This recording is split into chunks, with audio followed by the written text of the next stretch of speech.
বিবাহিত জীবনে সংসার, রান্না, বাচ্চা সামলানো এগুলাতেই কেটে যায় সারাটা দিন। এইভাবেই আমাদের গৃহিণীদের চলবেই।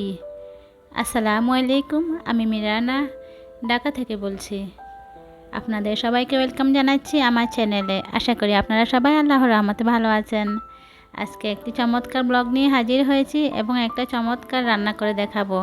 ঘরে থাকা মশলায় পারফেক্ট মোরগ পোলাও তৈরি করে দেখাবো। আশা করছি আপনাদের অনেক ভালো লাগবে।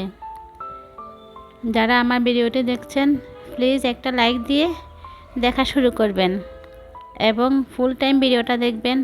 আশা করছি আপনাদের ভালো লাগবে। এই যে আমি যে ওই দিন টেলিভিশন নিয়ে এসেছিলাম, এখন তারপরে ওনারা এসে লাগিয়ে দিচ্ছে। এখানে দেখেন আমাদের ওয়ালে এটা সেট করে দিয়েছে। আমার ছোট মেয়ে বসে বসে টিভি দেখতেছে। এই যে ইউটিউবে এই চ্যানেলটা দেখে ও। এই দেখেন এই কার্টুনটাই ওর বেশি পছন্দ। এই মেয়েটা কিভাবে কি করে, খেলা করে ওর ভাইয়ের সাথে, মায়ের সাথে, দেখেন এগুলোই ও দেখে। আমার ছোট মেয়ের এগুলোই বেশি পছন্দ। টিভিটা যখন সেট করে দিয়েছে তারপরেই এসে ও বসে গিয়েছে দেখার জন্য। আপনাদের সঙ্গে একটু শেয়ার করলাম। তারপরে চলে গেলাম, যেহেতু সব কাজ পড়ে আছে। আজকে কিন্তু বিছানা গোছানো হয়নি। এই যে এগুলো এখন আমি গুছিয়ে নিচ্ছি। আসলে সংসার, রান্নাবান্না এগুলো করতে করতে কখন যে সময় চলে যায় টেরই পাই না। যারা আমার মতো আছেন, সব কাজ এক হাতে করেন, তারা একমাত্র বুঝেন যে সংসার কাকে বলে, তাই না? যেহেতু আমার এই চ্যানেলটা কুকিং অ্যান্ড ব্লগসের, সেই জন্য আমি প্রতিদিন একটা করে রেসিপি শেয়ার করব এবং আমার সারাদিনের টুকটাক কাজকর্ম আপনাদের সঙ্গে শেয়ার করব।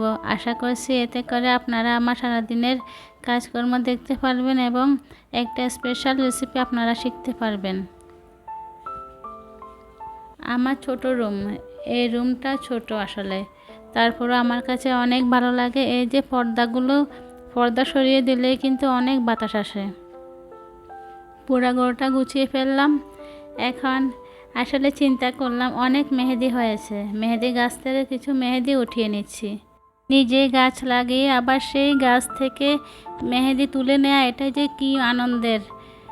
আপনাদেরও কি একই রকম লাগে আমার মতো? কমেন্টস করে জানাবেন। আমি মেহেদি অনেক বেশি পছন্দ করি ছোটোবেলা থেকেই।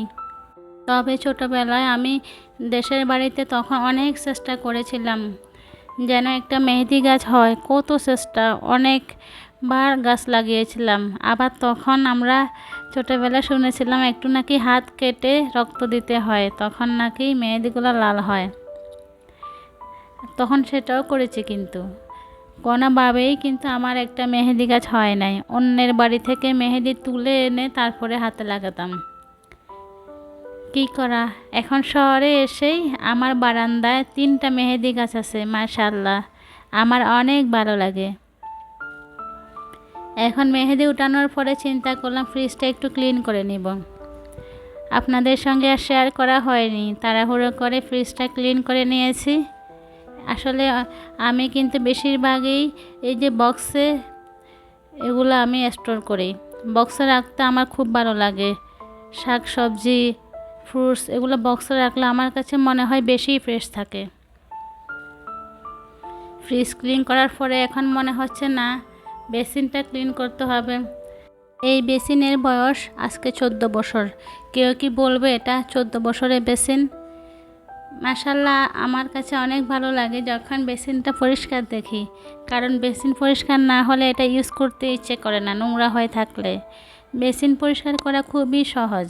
একটু খাবার ছোড়া, সাথে 1 চা চামচ লেবুর রস মিশিয়ে আর একটু ওয়াশিং পাউডার দিয়ে তারপরে এখানে একটু লাগিয়ে দিয়ে 2 মিনিট অপেক্ষা করে ঘষা দিবেন। হালকা হাতে ঘষা দিলেই কিন্তু উঠে যাবে সব দাগ ময়লা। এভাবে করে আপনারা চাইলে বেসিনটা পরিষ্কার করতে পারেন।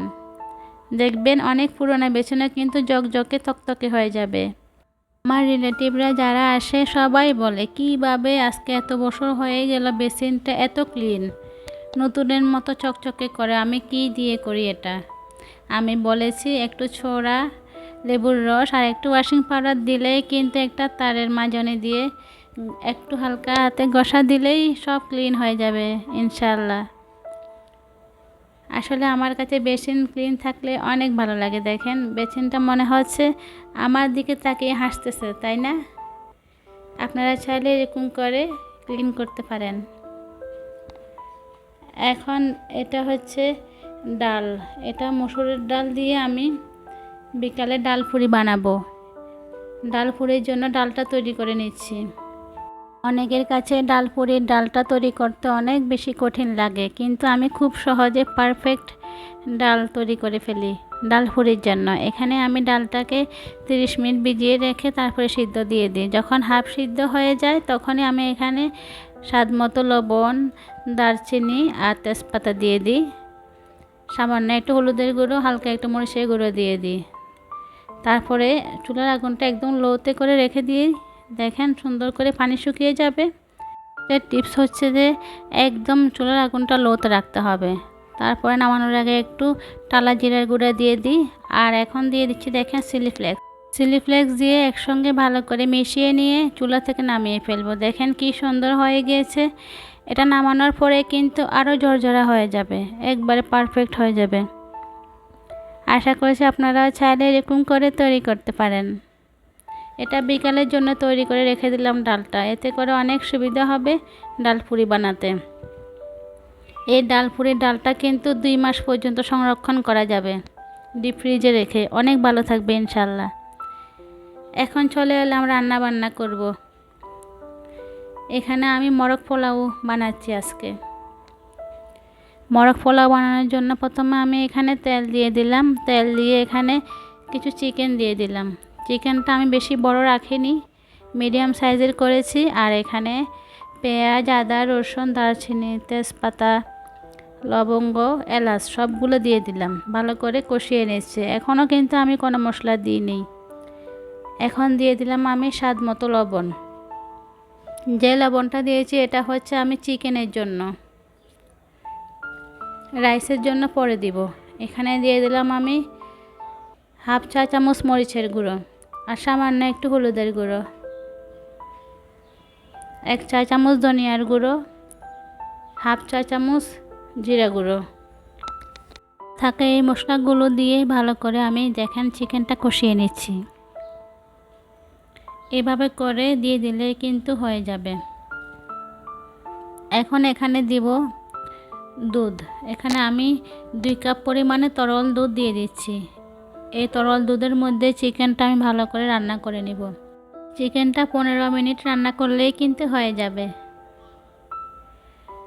আসলে আমরা চাইলে কিন্তু ঘরে থাকা মশলায় পারফেক্ট রেসিপি তৈরি করতে পারি।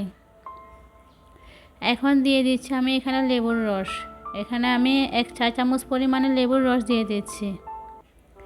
লেবুর রস দিলে কিন্তু চিকেনের টেস্টটা আরও বেশি বৃদ্ধি পাবে। এখন ঢাকনা দিয়ে অপেক্ষা করব 15 মিনিট। এতেই করে চিকেনটা ভালো করে সিদ্ধ হয়ে যাবে। যখন 15 মিনিট হয়ে যাবে ঢাকনা উঠিয়ে নিচ্ছি। দেখেন যে আমি তরল দুধ দিয়েছি ওটা কিন্তু শুকিয়ে গিয়েছে। এখন আমি চিকেনটা উঠিয়ে নিচ্ছি একটা পাত্রে। চিকেনটা যখন উঠিয়ে নেওয়া হবে তখন সেই ঝোলের মধ্যে মশলার মধ্যে দিয়ে দিচ্ছি আমি এখানে হাফ কেজি চাল, চিনি গুঁড়া চাল আগে থেকে ধুয়ে পানি জড়িয়ে রেখেছিলাম। এখানে আমি দিয়ে দিলাম এখন সেই চালটা দিয়ে ভালো করে আমি এটা ভেজে নিব মশলার মধ্যেই। এটা আমি 3 থেকে 4 মিনিট চুলার আগুনটা লোতে রেখে ভেজে নিব। যখন ভাজা ভাজা হয়ে যাবে এর মধ্যে আমি এখন দিয়ে দিলাম 1 টেবিল চামচ পরিমাণ পেঁয়াজ বেরেস্তা। আমি যে কয়দিন আগে পেঁয়াজ বেরেস্তা করেছিলাম ওইটাই দিয়ে দিচ্ছি। ওটা আমি নর্মাল ফ্রিজে রেখেছিলাম, সংরক্ষণ করেছি। এতে করে দেখেন অনেক সুবিধা হয়েছে না? এখন তো করতে কষ্ট হতো। এখন আমি এখানে পরিমাণ মতো পানি দিয়ে দিলাম। যেহেতু হাফ কেজি চিনি গুঁড়া চাল আছে সেই জন্য এখানে আমি 1 লিটার দিয়ে দিলাম পানি। পানি দেওয়ার পরে এখন আমি আগে দিয়েছি লবণটা চিকেনের জন্য, এখন দিয়ে দিলাম লবণ আমি যে চালটা দিয়েছি ওটার জন্য। এই পর্যায়ে আপনারা আরও 1 চা চামচ লেবুর রস দিয়ে দিবেন, এতে করে রাইসটা কিন্তু অনেক সুন্দর ঝরঝরা হবে।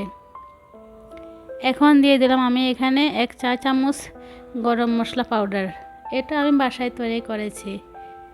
এখন যখন বলক উঠে গিয়েছে তখন আমি ঢাকনা দিয়ে চুলার আগুনটা লোতে রেখে 10 মিনিট অপেক্ষা করব।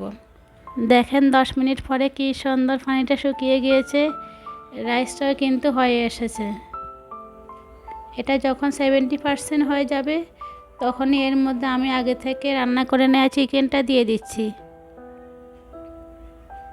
চিকেনটা দিয়ে দেওয়া হয়ে গেলে এখন আমি এখানে পোলাওর সঙ্গে একটু মিশিয়ে নিচ্ছি। এভাবে করে আমি চিকেনটা একটু ভিতরে ঢুকিয়ে দিচ্ছি। পোলাওয়ের ভিতরে এরকম করে ঢুকিয়ে দিবেন, এতে করে চিকেনটাও আর একটু সিদ্ধ হবে। এই পর্যায়ে আমি দিয়ে দিচ্ছি আরও 1 টেবিল চামচ পেঁয়াজ বেরেস্তা। আমি এখন দিয়ে দিচ্ছি এখানে ঘি, আমি এখানে 1 টেবিল চামচ ঘি দিয়ে দিচ্ছি। ঘিটা দিয়ে আমি চারদিকে ছড়িয়ে দিলাম। ঘিটা এই পর্যায়ে দিবেন, এতে করে ঘিয়ের ফ্লেভারটা চমৎকার আসবে। 3-4টা দিয়ে দিলাম কাঁচামরিচ। ব্যাস হয়ে গেল পারফেক্ট মোরগ পোলাও। এখন আমি দমে রেখে দিব আরও 10 মিনিট। এভাবে করে ঢাকনা দিয়ে দমে রেখে দিলাম 10 মিনিট। 10 মিনিট পরে দেখেন কি সুন্দর হয়েছে। এখন আমি আপনাদেরকে সার্ভ করে দেখাচ্ছি। জানি না এখানে কালারটা কেন এমন হয়েছে, লাইটের কারণে এখানে কালারটা হলুদ হয়েছে, তবে এর কালারটা কিন্তু হলুদ না, বাদামি কালার হয়েছে। আপনারা চাইলে ঘরে থাকা মশলায় পারফেক্ট মোরগ পোলাও তৈরি করতে পারেন। এর স্বাদ হয়েছে, বাসার সবাই এটা খেয়ে বলেছে চমৎকার হয়েছে। আর আজকের ভিডিওটি কেমন লেগেছে কমেন্টস করে জানাবেন। আল্লাহ হাফেজ।